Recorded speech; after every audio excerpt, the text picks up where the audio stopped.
Okay, we got to read these 2 pages. I think we're on page 16 now.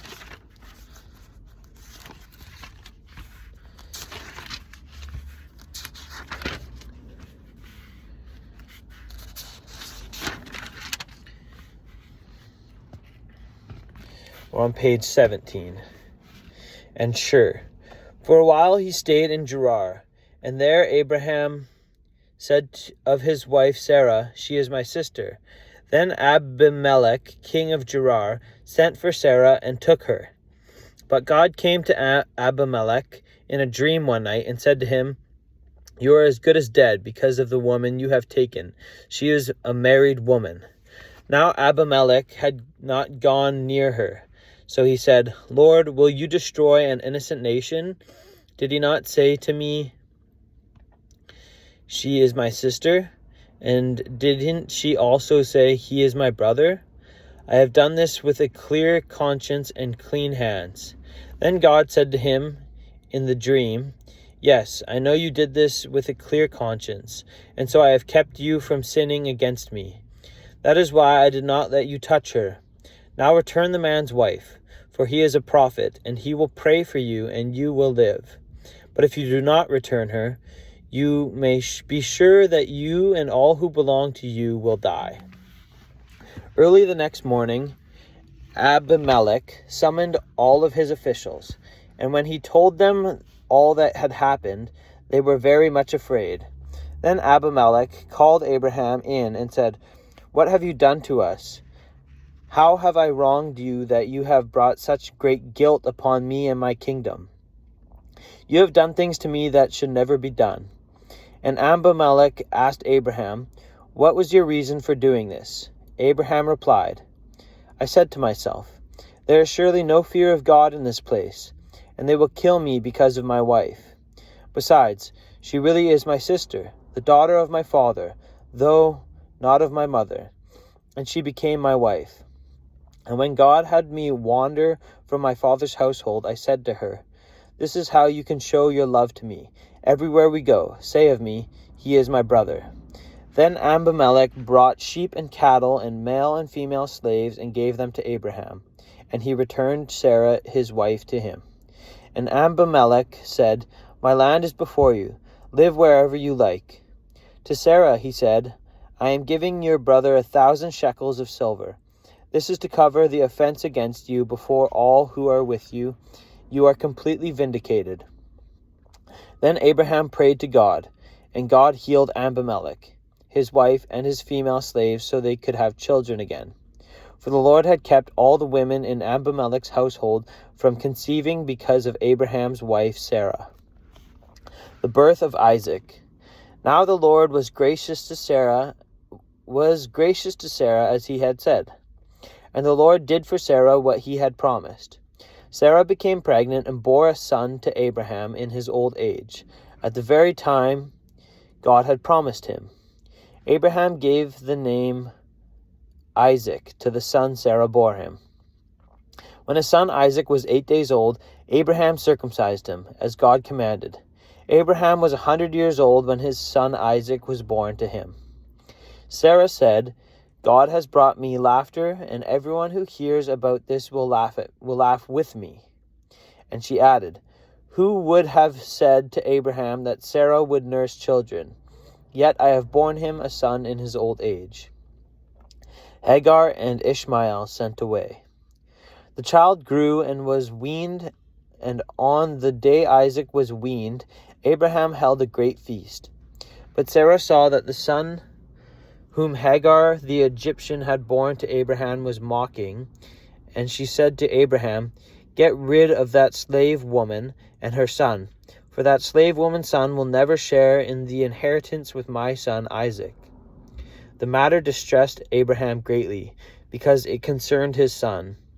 But God said to him, "Do not be so distressed. About the boy and your servant, listen to whatever Sarah tells you, because it is through Isaac that your offspring will be reckoned. I will make the son of the servant into a nation also, because he is your offspring." Early the next morning, Abraham took some food and a skin of water and gave them to Hagar. He set them on her shoulders and then sent her off with the boy. She went on her way and wandered in the desert of Beersheba.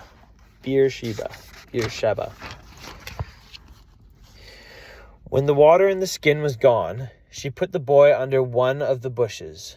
Then she went off and sat down about a bowshot away, for she thought, I cannot watch the boy die.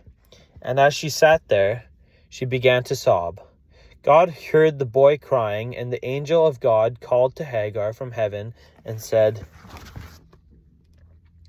to her, What is the matter, Hagar? Do not be afraid. God has heard the boy crying as he lies there. Lift the boy up and take him by the hand, for I will make him into a great nation. Then God opened her eyes, and she saw a well of water. So she went and filled the skin with water and gave the boy a drink. God was with the boy as he grew up. He lived in the desert and became an archer. While he was living in the desert of Paran, his mother got a wife for him from Egypt, the treaty at Beersheba. At that time, Abimelech and Phicol, the commander of his forces, said to Abraham, God is with you in everything you do. Now swear to me here before God that you will not deal falsely with me or my children or my descendants. Show to me and the country where you now reside as a foreigner the same kindness I have shown to you. Abraham said, I swear it. Then Abraham complained to Abimelech about a well of water, that Abimelech's servants had seized. But Abimelech said, I don't know who has done this. You did not tell me, and I heard about it only today. So Abraham brought sheep and cattle and gave them to Abimelech, and the two men made a treaty. Abraham set apart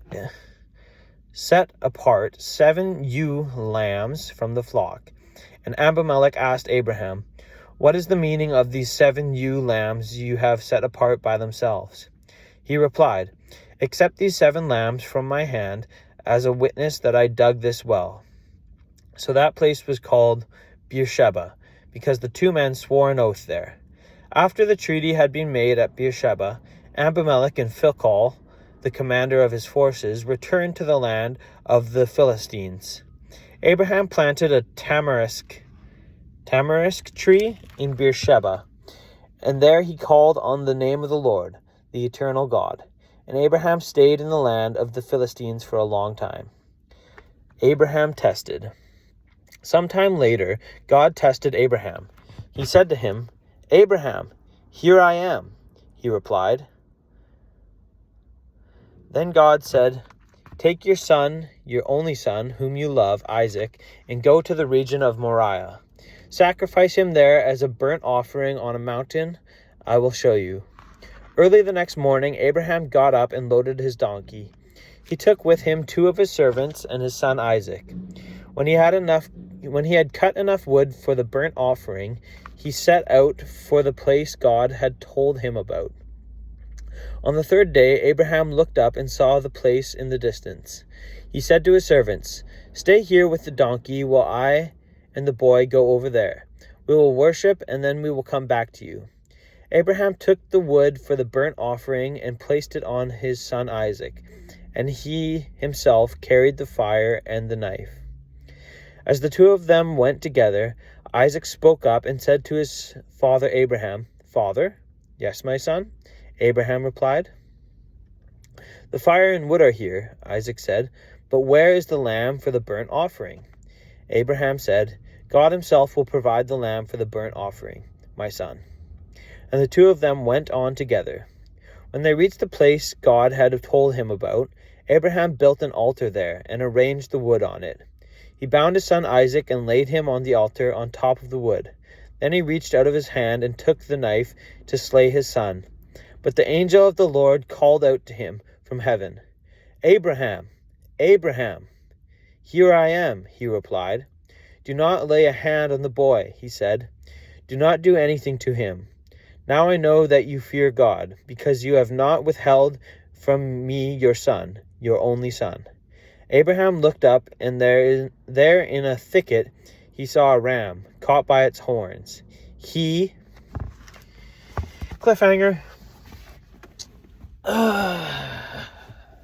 All right, that's 2 pages.